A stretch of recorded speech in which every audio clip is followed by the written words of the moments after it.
ဂျုံတို့ရှိစားကောင်းတယ်ဂျုံတို့ရှိရလေစံတို့ရှိနဲ့ဆိုင်လို့ရှိရင်လေစားလို့ကောင်းတယ်တော်လင်နှများနဲ့လည်းမွေးနေအောင်လုပ်လို့ရှိရင်လေပျော့လေဟုတ်တယ်အဲ့ဒါလေးကမှဒီလိုခဲညီလေးအချင်းလေးနဲ့လောက်စားကြီးအိမ်မှာလေဆန်လဲစိန်စရာမလို့ကြိတ်စရာမလို့လည်းမရှုပ်ဂျုံရှိရင်လေဂျုံလေးကိုလေဂျုံထည့်ပြီးတော့စားလေးနဲ့ထည့်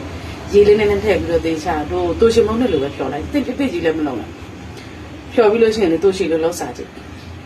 အရင်စားကောင်းတယ်တော်လေးနံများအနက်လေးလည်းမွေးတယ်စားလို့ကောင်းတယ်အရင်ပဲမနက်ကဟာရှက်ကိုကြတော့ဥလီကြော်ပြီးတော့ဓမိတ်ထိုက်ထည့်ပေးလိုက်တယ်သူတို့ကြောင့်အညီထည့်လို့မရအောင်အညီထည့်လို့မရတာတော့မဟုတ်1ရက်နဲ့2ရက်ဆိုရင်ဆရာမတွေကပြောတယ်ဒီမှာအိန္ဒိယမှာကျောင်းသားတွေအသီးနှံကျူတာလို့သူတို့ကြိုက်တယ်